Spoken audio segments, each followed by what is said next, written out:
대한민국 축구대표팀이 16년 만에 월드컵 1차전에서 체코를 상대로 극적인 2대1 대역전승을 거두며 값진 승리를 기록했습니다. 이번 승리는 단순한 3점 획득 이상의 의미를 지니는데, 이는 과거 월드컵 첫 경기 승리가 우리 대표팀의 성과와 자신감을 견인했던 상징적인 순간들이었기 때문입니다.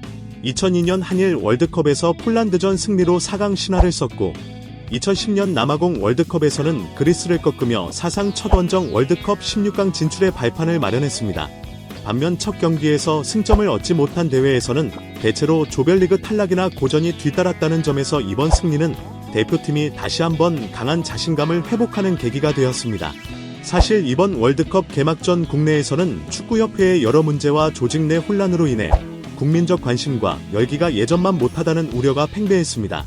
하지만 체코전 승리와 함께 네이버 치즈 직관 중계에서 동시 시청자 수가 380만 명을 넘는 기록을 세우며 여전히 국민들의 축구에 대한 열망과 월드컵의 위상이 얼마나 큰지를 실감케 했습니다. 월드컵은 월드컵이라는 말이 다시 한번 현실로 다가온 순간이었습니다.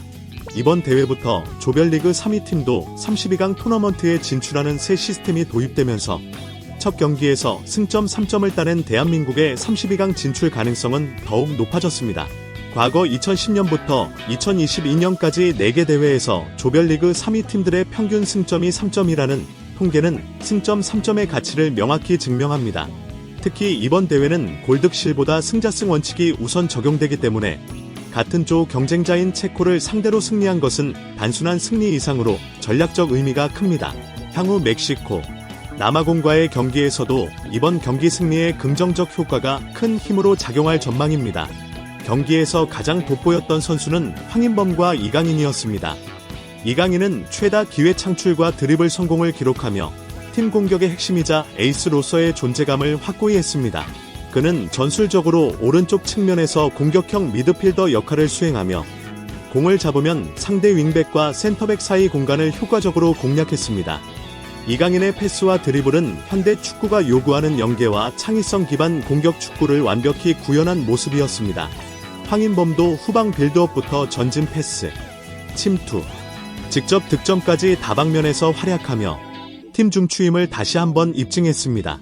특히 이 두 선수의 조합은 오늘 경기 승리의 핵심 동력이었습니다. 반면 아쉬운 점도 존재했습니다. 손흥민은 무려 6개의 슈팅을 시도했음에도 마무리에 실패했고 체력적 부담으로 60분에 교체되었습니다. 그러나 후반에 투입된 오영규가 결정적인 골을 터뜨리며 승리를 겨닌 공격의 신선한 활력을 불어넣었습니다. 후반 체력이 떨어진 체코를 상대로 황의조와 넘지성 같은 빠른 선수들이 투입되면서 경기 주도권을 완전히 장악했습니다. 특히 오영규는 이번 대회에서 7골을 기록하며 최고 해결사로 자리매김. 그의 득점 장면은 개인 기량과 전술적 완성도가 돋보이는 명장면으로 회자되고 있습니다. 첫 득점 장면은 이강인이 후방에서 체코 수비라인 사이 공간으로 침투하는 황인범에게 절묘한 패스를 연결한 장면이었습니다.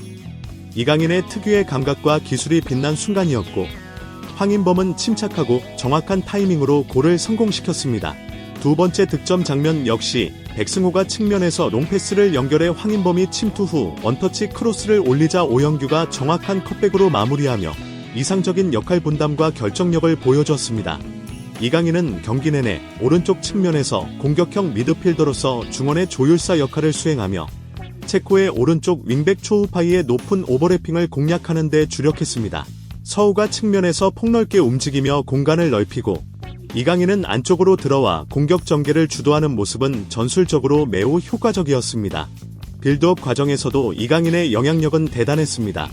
중원에서 볼을 잡으면 이재성, 손흥민에게 날카로운 전진 패스를 공급하며 공격을 이끌었고, 코너킥 상황에서는 손흥민에게 정확한 전환 패스를 연결해 프리킥 찬스까지 만들어냈습니다. 경기 초반에는 사실상 이강인이 공격을 혼자 이끌고 있다고 해도 과언이 아니었습니다. 그러나 하프타임 이후 체코가 이강인의 집중 견제를 가하면서 상황이 달라졌습니다. 그럼에도 이강인은 개인 드리블과 패스로 위협적인 공격을 계속 창출했고, 측면에서 막히면 중원으로 내려와 조율을 이어가는 등 경기 내내 중심축 역할을 충실히 해냈습니다. 황인범도 중앙 미드필더에서 수비라인 사이로 내려와 플레이메이커 역할을 수행하며 오른쪽 풀백 역할까지 겸하는 등 다재다능한 모습을 보였습니다. 공격 가담도 적극적이었고 중거리 슈팅과 침투 득점으로 멀티플레이어의 가치를 입증했습니다.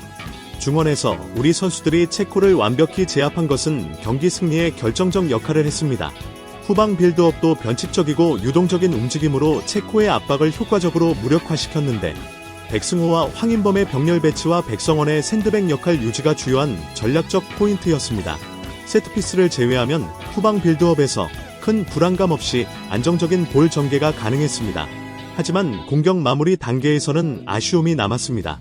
공격의 결정적 키패스와 전진 패스가 이강인에게 집중되어 상대가 그를 압박할 경우 공격이 둔화되는 문제가 노출되었습니다. 또한 최전방 손흥민과 위너 이재성은 체코의 강한 피지컬 수비 앞에서 돌파가 쉽지 않았고 크로스 상황에서도 공격 숫자가 부족해 마무리 찬스가 제한적이었습니다. 손흥민과 이재성의 활동 공간이 자주 겹치면서 공간 활용에 제약이 있었고 이강인까지 중원으로 내려오면서 공격진 침투 선수가 부족해 공격 옵션 다양화가 절실함을 보여줬습니다. 반면 황인범의 침투 시 찬스가 더 많이 만들어진 점은 공격 전술에 폭넓은 변화가 필요함을 시사합니다. 이재성은 왼쪽 윙어로서 측면 크로스에 의존했으나 오른발 슈팅 각도 제한으로 공격 전개에 한계가 있었습니다. 전체적으로 롱볼과 침투 위주의 단조로운 공격 패턴은 체코 수비가 대비하기 쉬운 단점이었고 후반 교체 투입된 오영규가 공격에 활력을 불어넣었지만 선발 공격 조합의 아쉬움은 남았습니다. 세트피스 수비에서도 아쉬움이 컸습니다. 체코는 롱볼과 크로스, 세트피스를 중심으로 단순하지만 효과적인 공격을 펼쳤고 특히 시크, 크레이치, 할로팩 등 피지컬과 제공권이 강한 선수들이 공중볼 경합에서 우위를 점하며 위협적이었습니다. 우리 수비진은 크레이치의 움직임을 제대로 차단하지 못해 세트피스에서 실점을 허용했고 이재성과 황인범의 마크 실패가 뼈아팠습니다. 이는 세트피스 수비 조직력과 개인 마크 능력 보완이 시급함을 보여줍니다. 체코는 경기 초반부터 빠른 템포와 강한 압박으로 경기를 주도하려 했고 우리 수비진의 빈틈을 노리는 공격을 지속했습니다. 이로 인해 체코가 득점 찬스를 여러 차례 만들어내자 우리 공격의 결정적 마무리 실패가 역습으로 이어져 위기를 초래했습니다. 다만 김승규 골키퍼의 두 차례 슈퍼세이브가 큰 위기를 막아내며 팀을 구했고 김민재와 김지의 견고한 수비는 상대 공격을 효과적으로 차단하는 데 기여하며 수비 안정감을 높였습니다.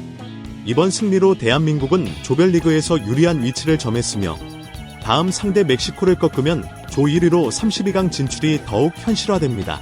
멕시코는 빠른 템포와 기술적 패스 플레이, 강한 체력을 갖춘 팀으로 우리 팀은 체력 관리와 중원볼 소유, 공간 창출에 집중해야 합니다.